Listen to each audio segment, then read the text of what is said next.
Suite de Shmuel et donc évidemment de l'histoire du roi David, on était au retour de la bataille avec Goliath. Les femmes sortent danser et chantent. Shaoul a tué des milliers, le roi David des dizaines de milliers. Dès ce jour, dit la Bible, Shaoul a commencé à haïr David. Mais non, il ne va pas le dire. Et qu'est-ce que fait le roi Shaoul? Il propose sa fille, Michal. Il y avait deux filles, Merav et Michal. Pour Merav, mais pour finir, elle s'est mariée avec quelqu'un d'autre, Adria Mecholati. Et il propose Michal comme femme. Tiens, Michal est amoureuse de David. Elle en parle à son père. Son père a une bonne idée. Ben, ok, je vais faire courir le bruit. Il y a ses serviteurs chez le roi David que j'ai envie de lui donner ma fille. Le roi David qui dit: qui suis-je pour aller me marier avec la fille du roi? Alors le roi lui dit: ok, je te propose quelque chose. Fais maintenant, je fais un marché avec toi. Amène-moi 100 prépuces de Philistins. Nos ennemis, les ennemis de Dieu, sont les Philistins. Pars en bataille avec eux et ramène-moi 100 prépuces. Comme quoi, la preuve que tu as tué 100 Philistins. Et Shaoul se dit: David contre 100 Philistins, il va se faire zigouiller, et comme ça, je règle mon problème. Pourquoi moi je le tuerais? Il va se faire tuer par l'ennemi. David prend ses hommes, part au combat contre les Philistins et ramène pas 100 prépuces, 200 prépuces de Philistins. Bon, Shaoul bien embêté, il dit: ok, prends ma fille. Prends ma fille, et en dernière minute, il la marie à quelqu'un d'autre. Palti ben Laïch, un des généraux de Shaoul. Comment on fait une chose pareille? L'argent qu'a donné, si je donne une somme d'argent à un père pour marier sa fille, alors ça s'appelle l'argent de Kiddushin. Elle est mariée à moi. Maintenant, lorsqu'il a donné les 200 prépuces à Shaoul en contrepartie de Michal, elle devient sa femme. En fait, dit la Gemara, il y a une discussion entre Shaoul et David. Pour marier une femme, pour qu'elle soit ta femme, il faut une somme d'argent. C'est pas un achat, c'est un acte d'acquisition. D'accord? On fait quelque chose dans la réalité pour montrer que maintenant on n'est plus copain-copine ou fiancé, on est marié. Cet acte d'acquisition se fait au moyen, il faut donner à la femme ou à son père une somme d'argent minimale. Le minimal, c'est une prouta. Une prouta, c'est aujourd'hui, ça a toujours été comme ça, c'est 1/40 d'un gramme d'or pur au taux boursier. Ça fait environ 5 centimes d'euros aujourd'hui. Grosso modo, ça dépend de la bourse, il y a de la tension ou pas. Shaoul dit: ma fille n'est pas ta femme. 200 prépuces de Philistins, combien ça vaut? Qu'est-ce qu'on peut bien faire avec 200 prépuces de Philistins? C'est un steak, il ne faut rien faire. Ça vaut rien, donc ça ne vaut même pas une prouta. On avait dit: non, on peut donner ça à des chiens, les chiens aiment beaucoup les prépuces des Philistins. Shaoul dit: mais jamais de la vie, il ne mange pas ça, il mange du canigou. Marloquette. Divergence d'opinion. Shaoul pense avoir raison, il donne sa fille à Palti ben Laïch. Palti ben Laïch, c'est un homme qui a la crainte de Dieu. Il dit: comment maintenant je vais me marier avec une femme qui est peut-être une femme mariée? Alors ils font le mariage, il rentre à la maison, il prend une épée, il la plante dans le lit, il dit: celui qui passe d'un autre côté du lit vers l'autre, il sera transpercé par cette épée. Et des années, jusqu'à le roi David devienne roi d'Israël, donc Shaoul est mort, ça sera beaucoup plus tard, les deux ne sont jamais touchés, dans le même lit.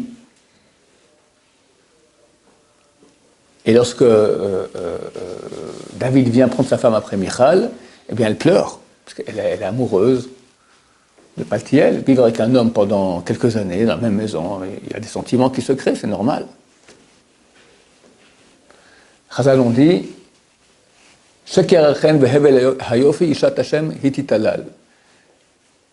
mensonge est la beauté, futilité est le charme. Mensonge est le charme, futilité est la beauté. Une femme qui a la crainte de Dieu, elle est digne de louange. Ils ont dit de façon midrashique: le premier, il vaut rien, le deuxième, il vaut rien, le troisième, il vaut tout. Le charme, la beauté, ça vaut rien, 0, 0, et la Hashem, 1, ça vaut. Alors, à l'échelle, quand j'étais jeune, on disait, oui, si tu as le 1 de rattaché, en plus, encore 2 0, 0, ça fait 100, c'est encore mieux. D'accord? Mais si tu as un 0, 0 et pas de 1, ça vaut 0, 0. Chazal ont dit de son midrashique, ils ont dit comme ça. Yosef, de son épreuve avec la femme de Potiphar, 0. Boaz, on a parlé hier, l'épreuve avec Ruth dans le lit au milieu de la nuit, 0. C'est qui la femme qui est digne de louange? C'est Palti Ben Laish. C'est pas une femme, c'est un homme, d'accord, mais de façon midrashique, de façon allégorique. Palti Ben Laish, lui, pendant des années, 2 personnes qui s'aiment, et c'est pas que c'est certain qu'elle est mariée, c'est un doute, peut-être oui, peut-être non, peut-être qu'il se trompe David, hein, que 200 prépuces de Philistins, qu'est-ce qu'on en fait? Et bien néanmoins, il a mis l'épée et personne n'a touché et passé. Ça, c'est une épreuve colossale. Quelques temps plus tard, pour finir, Shaoul reconnaît que Michal est la vraie femme de David et lui donne donc sa fille Michal, elle reprend le Palti Ben Laish. Et il envoie des soldats à lui, Shaoul, être à la porte de la maison de David et Michal, et dès qu'il sort, le tuer. Michal voit ça, dit à son mari qui est au lit, David, fuit, et il descend par la fenêtre, il s'enfuit, et en tous comme ça il part. Il vient où? Il vient ici, à Ramoth, voir Shmuel HaNavi, celui qui a sacré roi d'Israël. Et qu'est-ce qu'ils font ensemble?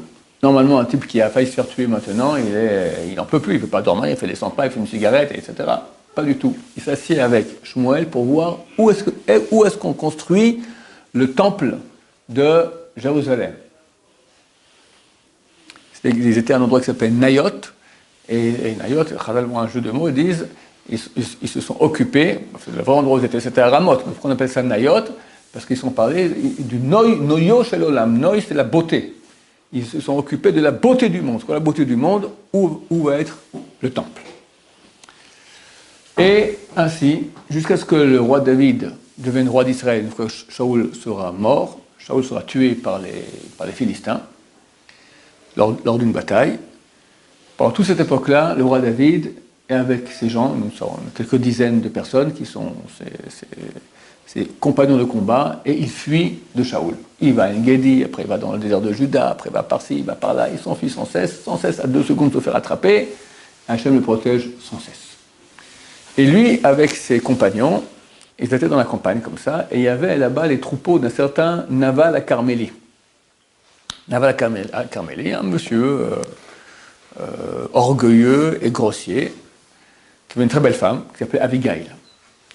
Et de façon gratuite, les compagnons de David protègent les troupeaux de ce Naval. Il y a toujours dans le désert, il y a des loups, il y a des ours, il y a toutes sortes de bêtes féroces, et eux, ils font escorte comme ça pendant plusieurs longs mois. Et vers Rosh Hashanah, Naval fait une grande fête quand il va tondre tous ses moutons.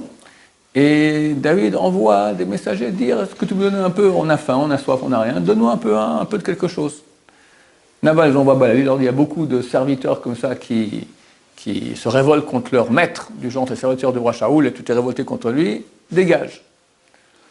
David est furieux, il dit, nous on l'aide comme ça, un petit quelque chose, on n'a pas demandé un salaire en comparaison de ce qu'on a fait, on leur rend du service, c'est ça, il me rend du mal contre le bien que j'ai fait, je jure que jusqu'au petit matin, ils sont tous morts là-bas. Il s'arme avec ses compagnons et ils partent la nuit pour aller tuer Naval. Abigail a vu comment son mari a réagi. Elle sait que David n'a pas cessé faire. Elle prend son mari en train de se saouler maintenant, il fait la fête.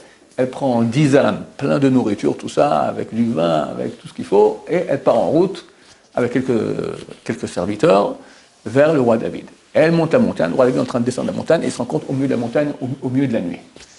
Elle se prosterne devant lui, sauve mon mari, il ne sait pas ce qu'il fait, je t'en prie, c'est dommage, tu vas tuer pour rien, mais il dit, il est Morel Malchut. Elle lui dit comme ça, elle lui dit, j'ai Vodarav, c'était un grand homme Chacham, le roi David, j'ai ici, sur un habit, il y a une tache de sang qui vient de moi. Est-ce que je permets à mon mari ou pas? Alors, il prend, mais il dit, mais tu sais très bien, on ne peut pas vérifier la nuit. On n'a pas le droit de vérifier une tâche de sang la nuit, parce qu'on ne peut pas voir.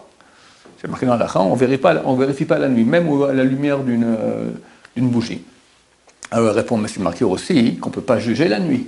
Il dit, les nefashot, si on va juger quelqu'un de tuer, comment le juge? Il dit, ton mari, il est mort de malchoute, il s'est révolté contre le roi, ça n'a même pas besoin de jugement. Le roi peut aller le tuer comme ça. Alors, elle implore. Et elle lui dit, tu seras le roi d'Israël, t'en fais pas, et ça sera beaucoup aussi, les gens vont dire après que tu es un assassin, pourquoi tu fais ça? Elle le convainc. Elle lui dit, quand tu seras roi d'Israël, n'oublie pas ta servante. C'est quoi n'oublie pas ta servante? Chazal on dit, elle lui a dit, quand tu seras roi d'Israël, si mon mari meurt, je serai une femme veuve, je vais bien me marier avec toi. Et là, c'est super bizarre. De qui on parle? Pas de copains qui vont boire un pot ensemble. Abigail, c'est une des 7 prophétesses qu'il y a dans le peuple d'Israël. Le roi David, pas besoin de dire qui c'est, 4e roue du chariot divin. Abraham, Israël, Yaakov et David. Même Moshe Rabbeinu n'a pas pu être cela. Énorme! Alors il lui fait du signe comme ça, un petit clin d'œil, attends que mon mari crève, et hop, rappelle-toi de moi. C'est très très beau. Il y avait, je crois que c'était ou à Fublin ou à Armentières, un grand tzaddik qui était de Novardok, le Rav Gershon Liebman, de Novardok. En France, il est venu en France. Et lui, quand il était jeune à la yeshiva, il s'occupait du tat. C'est quoi le tat? Le tat, c'est une sorte de fonds d'aide aux élèves et aux gens qui vont se marier à la yeshiva. Il s'occupe de demander de l'argent à des gens et il leur donne. Il leur donne des costumes pour les fêtes, et des chapeaux, toutes sortes de trucs d'aide. Il était responsable de cela et c'était un homme d'une droiture totale. Et lui, il jugeait qui méritait aujourd'hui un costume, du point de vue financier, il a des problèmes, on voit que déjà son costume commence à être trop usé, etc. Les gens, là-bas, ils avaient un truc, quelqu'un qui voulait un costume, il avait un truc à faire, c'est certains qui recevaient un costume. Ils allaient et l'insultaient, lui criaient dessus, pour rien. C'est du mal. C'était certain que la fête, d'après au fait, il distribuait les costumes, il recevrait un costume. Pourquoi? Au moment qu'il a été blessé, s'il ne donne pas un costume maintenant à la personne, il va se dire, pourquoi je ne donne pas? Ben, il ne mérite pas. Non, mais peut-être que toi, un peu vu qu'il t'a maintenant blessé, tu n'es pas tout à fait impartial dans ton jugement. C'est pas tout à fait droit. Donc pour sortir de tout doute, je lui donne le costume, comme ça je suis certain que c'est pas... Elle a fait la même chose avec le roi David. C'est les femmes, la Gemara elle dit, c'est comme une oie qui se baisse comme ça et regarde au loin. Elle baisse son cou et regarde au loin. Très féminin. Elle a dit, quand mon mari mourra, pense à moi. Alors du coup, si maintenant le roi David, il va tuer Navala Carmélie, et le roi David le sait. Après, je suis intéressé maintenant. C'était une femme très très bien, une des 7 prophétesses, d'accord? Peut-être maintenant je suis intéressé à me marier avec elle, et je vais tuer pour ça. C'est ça qui l'a convaincu de ne pas aller tuer Navala Carmélie. Abigail rentre à la maison, elle voit son mari complètement saoul, elle lui dit rien. Le lendemain matin, quand il est dessoulé, elle lui raconte ce qui s'est passé. Il est devenu complètement pâle. Et 10 jours plus tard, Dieu l'a tué. Il est mort tout seul. Le roi David apprend cela. Il envoie ses serviteurs, amenez-moi Abigail, je me marie avec elle, et il s'est marié avec Abigail. C'est une de ses nombreuses femmes, il avait 18 femmes, le roi David. C'est marqué dans la Gemara qu'un roi d'Israël ne peut pas se marier avec trop de femmes, que 18. D'accord? On va s'arrêter ici pour le moment, et la suite, Imsa Hashem, la prochaine fois, ça sera suite et fin sur Shmuel, le roi David. Baruch Adonai, l'olam, amen, amen.